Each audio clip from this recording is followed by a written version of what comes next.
नमस्कार दोस्तों। धर्मांतरण की बढ़ती घटनाओं के बीच उत्तर प्रदेश के आगरा जनपद से एक बहुत ही चौंकाने वाली खबर मिली। वहाँ एक सुबह एक परिवार की दो बेटियाँ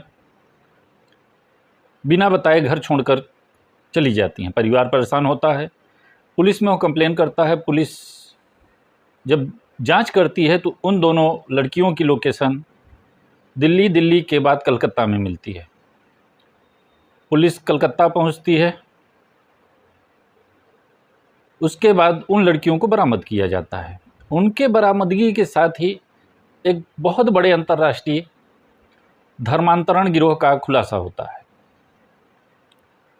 कहानी शुरू आज से 4 साल पहले होती है, जब आगरा के एक परिवार की बेटी पोस्ट ग्रेजुएट एमफिल की पढ़ाई के लिए शहर के ही एक कॉलेज में एडमिशन लेती है और पढ़ाई अच्छे से हो इसलिए वो वहीं के हॉस्टल में चली जाती है।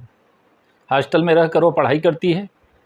उसी हॉस्टल में एक जम्मू कश्मीर की रहने वाली आयशा उर्फ खुशबू भी पढ़ाई करने के लिए रहती थी।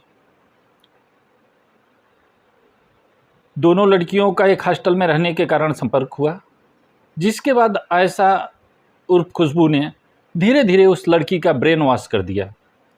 ब्रेन वॉश करने के बाद उसको मुस्लिम धर्म से संबंधित साहित्य पढ़ाने लगी, मुस्लिम धर्म की अच्छाइयाँ बताने लगी, हिंदू धर्म की बुराइयाँ बताने लगी, सिख धर्म की बुराइयाँ बताने लगी। और वह लड़की उसके झांसे में आ गई और वह उसके बिना उसके घर बताए उसको जम्मू कश्मीर लेके चली जाती है। जम्मू कश्मीर जाने के दौरान भूस्खलन होता जाता है, जिससे कि वह दोनों वहाँ नहीं पहुँच पाती। इसी बीच परिवार पुलिस को सूचना देता है, तो पुलिस उस लड़की को उधमपुर से जाकर बरामद करके उसके घर पहुंचा देती है। लेकिन इस दौरान वह लड़की पूरी तरह इस्लामिक रीति नीति में ढल चुकी थी। वह अपने घर परिवार वालों को भी इस्लामिक रीति अपनाने का दबाव डालती थी। माता पिता ने उसके ऊपर सख्ती की, उससे मोबाइल ले ली गई, उसके ऊपर नज़र रखी जाने लगी। तब उसने अपने से 2 साल छोटी बहन को अपनी बातों में फंसाना शुरू किया। उसने उसको धीरे धीरे फंसाकर उसी के नंबर से वह जो गिरोह के अन्य सदस्य थे उनसे बात करने लगी। कॉपी किताब के नाम पर साहित्य डाक द्वारा उसके घर आने लगे। और जब इधर यह लड़की 18 साल की हो जाती है, उसकी छोटी बहन, तो एक दिन सुबह दोनों बहनें घर से गायब हो जाती हैं। परिवार पुलिस को सूचना देता है। पुलिस अपनी जांच शुरू करती है। यह पुलिस जांच में पता चलता है कि यह दोनों बहनें जब घर से भागी तो पहले दिल्ली गईं। दिल्ली में इन्हें एक होटल में रखा गया। वहाँ से फिर इनको बस द्वारा कलकत्ता भेजा गया। कलकत्ता में गिरोह के अन्य सदस्यों ने इन्हें मुस्लिम बाहुल्य इलाके में रखा। वहाँ इनका धर्मांतरण कराया गया। उसके बाद इनकी शादी की तैयारी मुस्लिम लड़कों से की जाने लगी। उसी दौरान पुलिस ने गंभीरता से जांच करते हुए रेकी करके इन दोनों लड़कियों को कलकत्ता के मुस्लिम बाहुल्य इलाके से बरामद किया। उनको बरामद करके वापस आगरा ले आई, जहां पूछताछ के दौरान इस संगठन से जुड़े 10 लोगों का पता चलता है और पुलिस उन्हें छापेमारी करके गिरफ्तार करती है। 10 लोगों को गिरफ्तार करने के बाद यह पता चलता है कि 10 में जो लोग गिरफ्तार हुए हैं उसमें से 6 पहले हिंदू ही थे।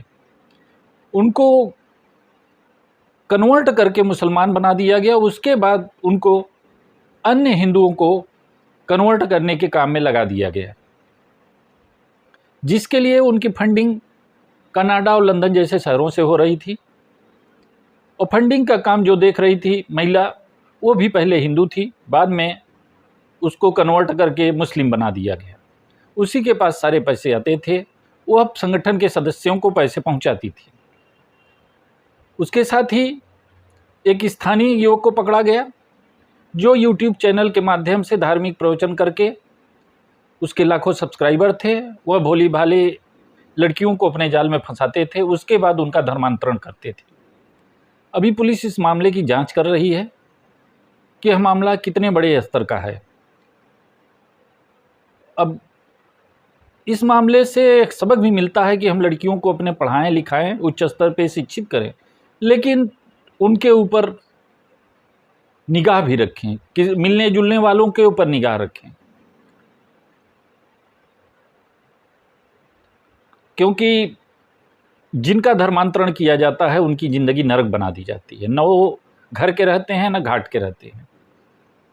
उनको तमाम तरह की मुसीबतों का सामना करना पड़ता है। इस प्रकार हमारा यह बातचीत होती रहेगी। नमस्कार।